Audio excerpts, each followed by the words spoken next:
Welcome everyone to Monday Match Analysis. This is part 2 of a 2-part US Open preview. Part 1 was an interview with Action Network's tennis writer Daniel Scotti. I hope you saw and enjoyed that discussion. He said it was a therapy session. That's kind of what it was. There wasn't much time to prep. There wasn't much time to research. We looked at the draw, and as soon as it hit us, we just kind of went off the top and discussed it as we saw fit. This time, now a few days later, I'm ready to get a little bit more formal with it, so I'll go quarter by quarter. As always, I'll give you a winner, a dark horse, someone on upset alert, and this is a little bit different. I'll say one match that I'm really looking forward to, call it the popcorn match of the quarter. You might notice this is looking a little different, and then I'll talk about semifinals, finals. I'll give you the whole lowdown on that. This looks a little bit different. I had some technology trouble here, so I do intend on this looking a lot better in terms of the camera quality very soon, and also the background will also improve shortly. But for now, we got to live with what we got, and we'll start with Rafa Nadal's quarter. The number 1 seed. Top seeds, Nadal, Anderson, Bautista Agut, Sock, and Edmund. A lot of people saying that Rafa got a great draw. I tend to agree. I think he comes through the draw. I think he wins it. I think the only thing that is a little bit concerning is I do think that he got one guy, and Scotty and I both agreed on this. Karen Khachanov is a guy who I think matches up great with Rafa. Rafa's a better player than Karen Khachanov right now, only 22 years old is Khachanov, so that goes without saying. So I want to be very clear. Rafa should win, but Rafa needs to play well. And that's not always the case. There are a lot of guys in the earlier rounds where Rafa can have a bad day at the office and he'll still win. When I say that Karen Khachanov is dangerous, that basically means, all I'm basically saying there is Rafa needs to bring it or Khachanov can pull off the upset. The reason I think Khachanov is dangerous, the reason I have him as the dark horse is one, I think that he's been one of the most impressive players over the last month in terms of just making, looking like a young guy who's really improved and deserves more credit. And he's tall. And he can take his backhand hard and early, and that's the key. So Rafa's forehand that kicks up is not going to bother Khachanov on the backhand. Khachanov can step in, take it early, and hit pretty big. And he's also a very aggressive player. So when Rafa loses to someone who is basically worse than him, a lot of the times it looks like Rafa getting hit off the court. And Khachanov is a guy who can do that. I mean, for example, have we ever seen a dude grind down Rafa? Have we ever seen a grinder really upset Rafa in the early rounds? Not really. The people who upset Rafa early are huge hitters, big serves, and Khachanov also falls under that category. So he is my dark horse in the quarter, and that is what I want to say about Nadal. But I think he should get through it. Upset alert, Kevin Anderson and Dominic Thiem. For Anderson, he will play the winner of Denis Shapovalov and Felix Auger-Aliassime.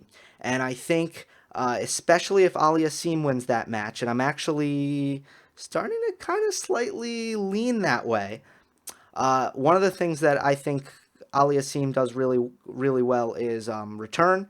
So I think that he'll be able to possibly handle Kevin Anderson's big serving. And it's time for this guy to have his introduction. It's coming. I don't know if it's time yet, but it might be. In the case of Shapovalov, I think that that's also a good upset candidate.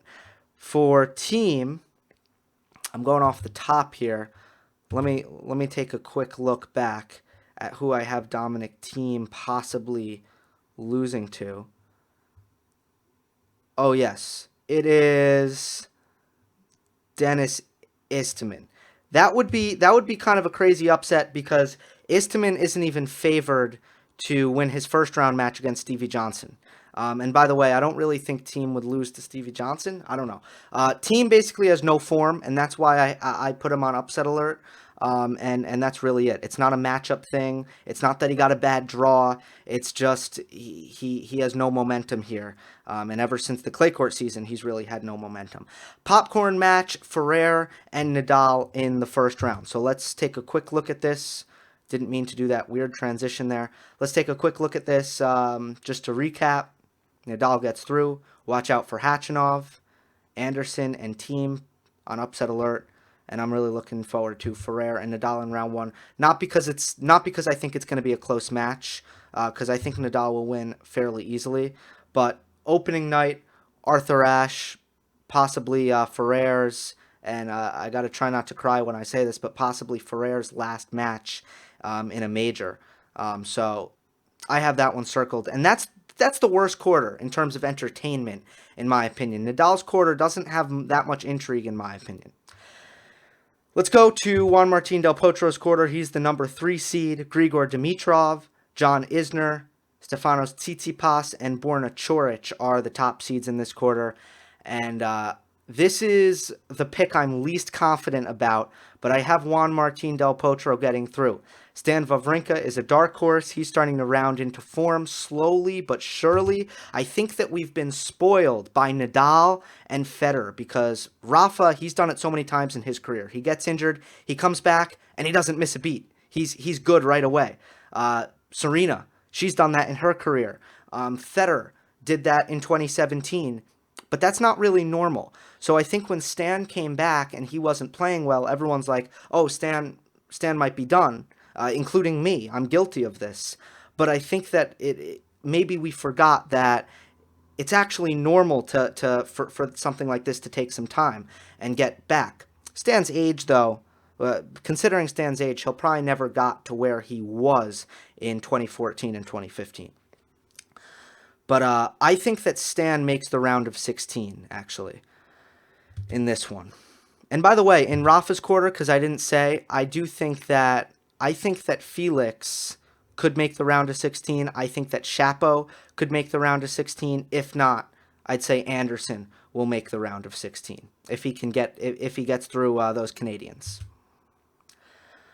Where was I? Upset alert, John Isner. Isner, and this happened after Mahou, after he played Mahou in the last marathon match, which was, believe it or not, twice as long as the match against Anderson in the Wimbledon semifinals this year. This stuff takes a long time to recover from, and Isner came back, won Atlanta, but he's looked very weary since then. So I think he'll be okay, maybe first round, second round. After that, I'm going to start to get a little bit worried about John because he's looked quite exhausted ever since he won Atlanta. And even in Atlanta, he looked very tired at times. He was just able to win it. I tweeted after, follow me on Twitter, @GillGross. After that Wimbledon match, I said, this might take months, literally months, for John Isner to recover from this. So if that, I think that that's kind of looking to be true. Maybe he's well rested now. He's lost early in every tournament leading up, every tournament since Atlanta. And he got the week off. Didn't play Winston-Salem, of course. So maybe he's well rested now. But that's why Isner's on upset alert. Popcorn match round 3. Murray and Del Potro. Looking forward to that one.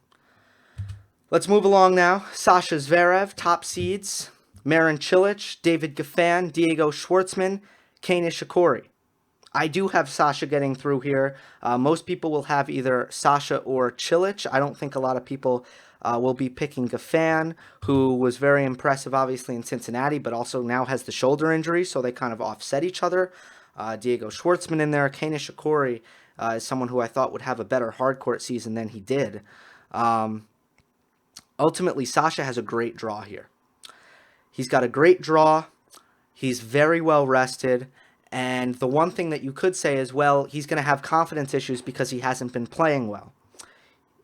I think that Sascha is someone who's so naturally confident that I'm kind of okay with him losing and not being in good form. I think that he'll be able to start feeling good about where his game is during this tournament.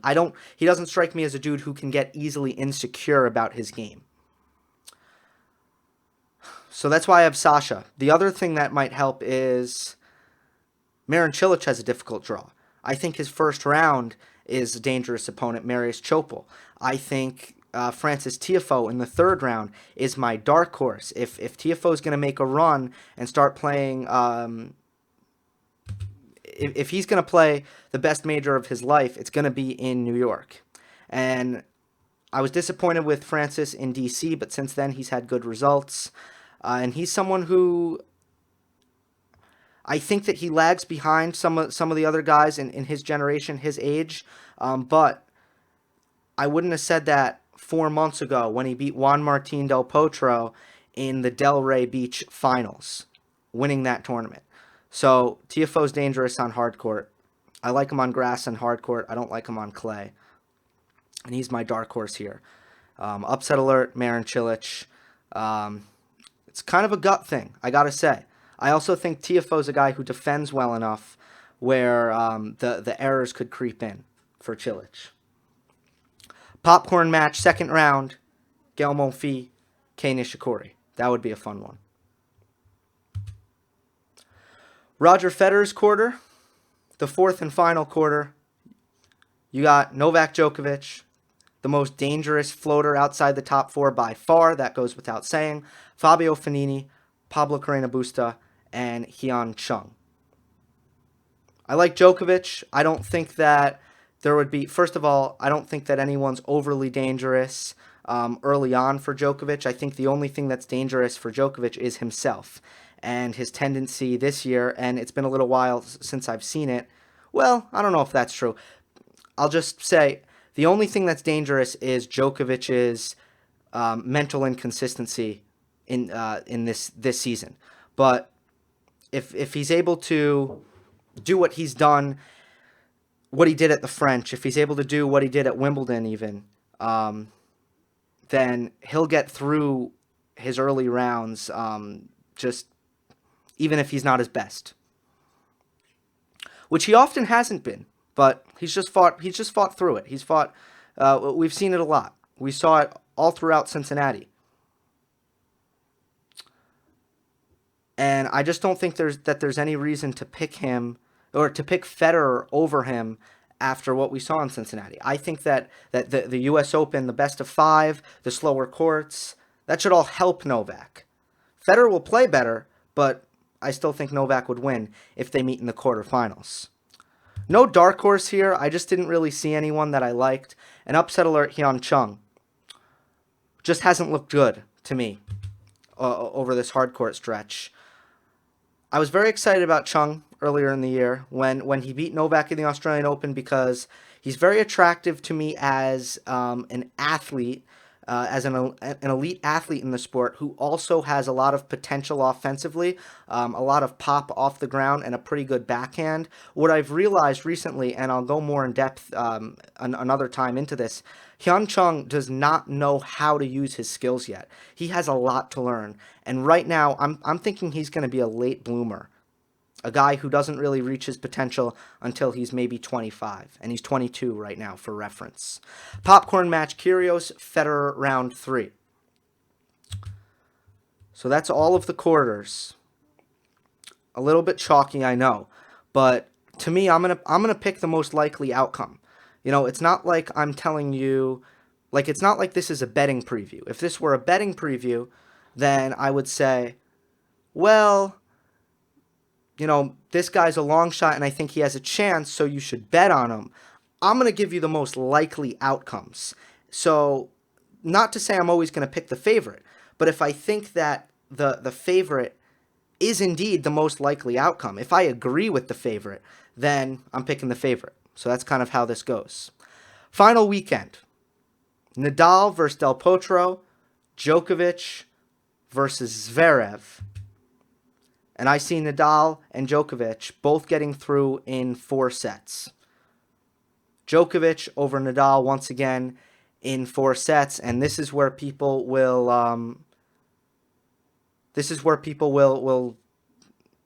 have disagreements.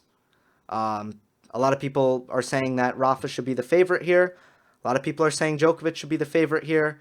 Djokovic, at his best, on a hard court has beaten Nadal time and time again in recent years.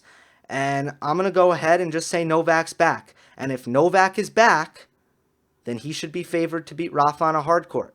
That's just the reality. If this is really 2011 through 2016, Novak on a hard court has an edge over Rafa. And to me right now, Novak is back.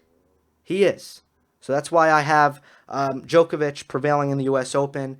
I do think, we get another Djokovic-Nadal final, and I'm really enjoying the fact that this has become, this rivalry has been rekindled, and there will be a lot of people picking Rafa, a lot of people picking Djokovic, and that's what makes this kind of thing fun.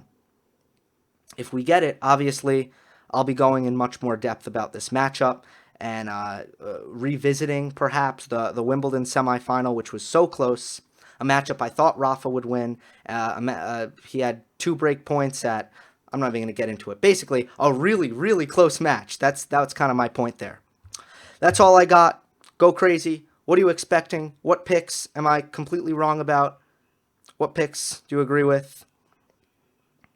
Hope you enjoyed. Don't forget to subscribe. I'll see you next time.